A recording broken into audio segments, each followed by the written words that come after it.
Have you ever witnessed a genuinely nice person get backstabbed for no apparent reason? What happened? I found out a colleague hadn't applied for a big promotion, so I asked why she had shown a lot of interest in the past, having covered the position quite enthusiastically. She told me that she had been off for a few weeks and on her first day back had given another colleague a lift home, massively out of her way. It was common knowledge in the office the vacancy was coming up and we were just waiting for HR to open up applications, so whilst driving it came up. But the other person said that applications hadn't opened yet and they hadn't heard anything about the role in a while.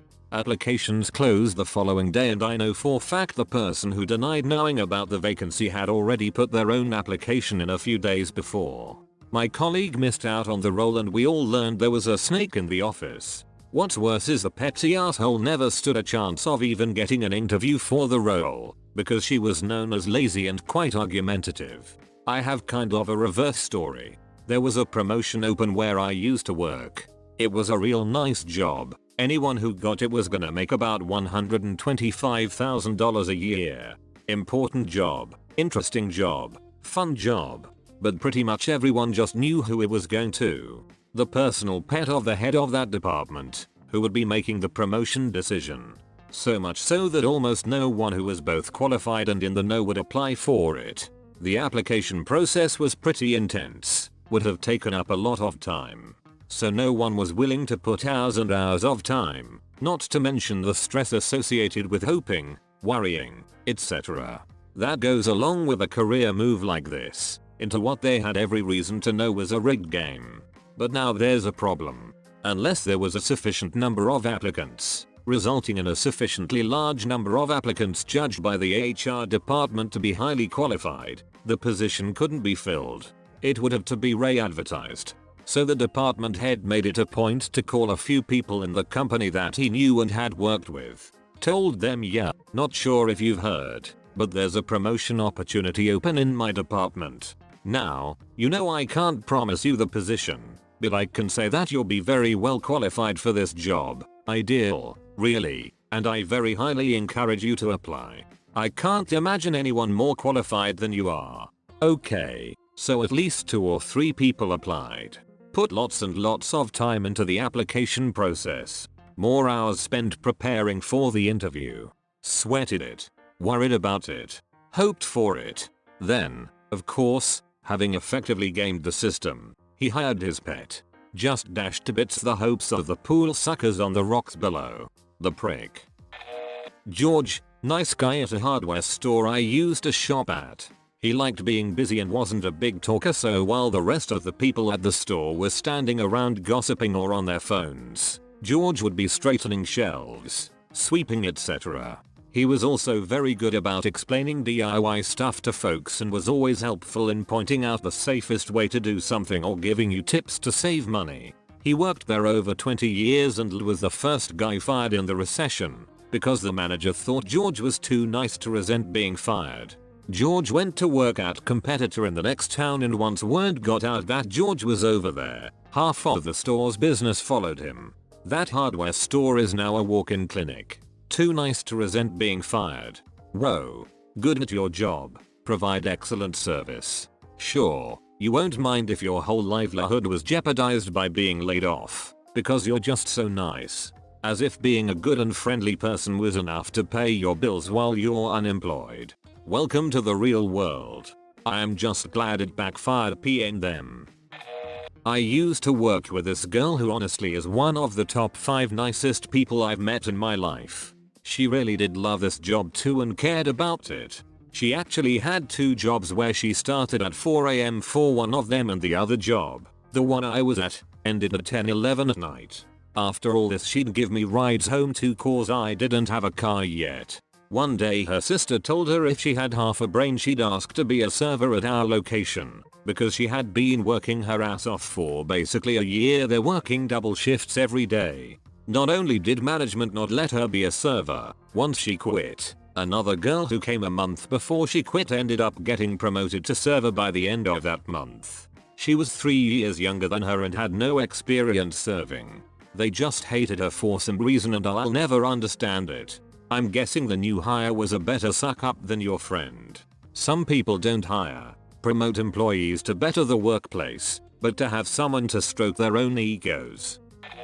I used to work with a lady in an old IT department who was basically everyone's work mom. She did her job, but also liked to make sure everyone was happy. She kept track of everyone's birthdays so she could make them a cake or cookies. She would offer to cover for you if you needed to leave early or take a long lunch or anything. Just overall a great person. Well, she was also one of the oldest, in tenure, not age, employees at the company and knew the CEO and most of the managers well. At one point there was an opening for a manager in a department she used to work in before moving to IT. We all told her to go for it. The CEO herself even suggested that she go for it. So everyone assumed she was a shoo-in and that the interview was just a formality. So, after the interview, they give the job to someone else. My co-worker feels really hurt and betrayed, because why would the CEO push her to apply and then not hire her for the position? Months go by and the role is vacant again. Restructuring. The new manager got shuffled somewhere else, and again the CEO and some of the managers of other departments tell my co-worker to apply. She is reluctant, but eventually she does. And they do it to her again. At that point she took it personally and felt like she did something wrong or wasn't a good employee or something. It killed me to see that IT company break her spirit like that. Becky, if you somehow read this, you're the best and way better than that place deserves. There was this girl in high school who was probably the kindest person I have ever met. During a football game, she would always have 200 or so cupcakes to pass out. All types of different flavors and designs on them, and everyone loved them. Well, a group of girls didn't like the attention she was getting at all and asked to help pass out the cupcakes to help. Instead they took the cupcakes and caked them quite literally on the girl's new car. It was everywhere. The windows, the exhaust, the wheels, and a back window was also open a bit so anything they didn't smear on the car was shoved into that window. I felt terrible seeing the car afterwards, and only one of the girls took the blame for it and didn't even end up getting into too much trouble. Sorry about your cupcakes, Hannah. Sad face. Update. Hello. Everyone asking for an update on Hannah. I don't have one. Sad face. She seems to live a perfectly normal happy life with 2 kids and no, she's not a baker. Although that would be a great way to end the story. Hannah didn't deserve that. What it heads. You're totally right. I ended up looking her up on Facebook and shooting her a friend request. If she accepts, I will try to update with how she's doing now. We were never really friends, but we talked and she gave me always saved a cupcake for me and everyone else who shared homeroom class with her. A woman I taught with, Mary, who was the sweetest, most helpful patient special ed teacher I have ever met, finished her degree and she and I started teaching the same year. She worked miracles with kids everyone else just gave up on. The principal was new to the school and let her go through 2 years of new teacher probation and let her think she was getting a continuing contract.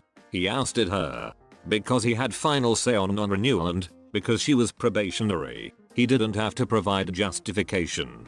The justification was that he installed a 25-year-old leggy blonde teacher from his former school. She hated kids.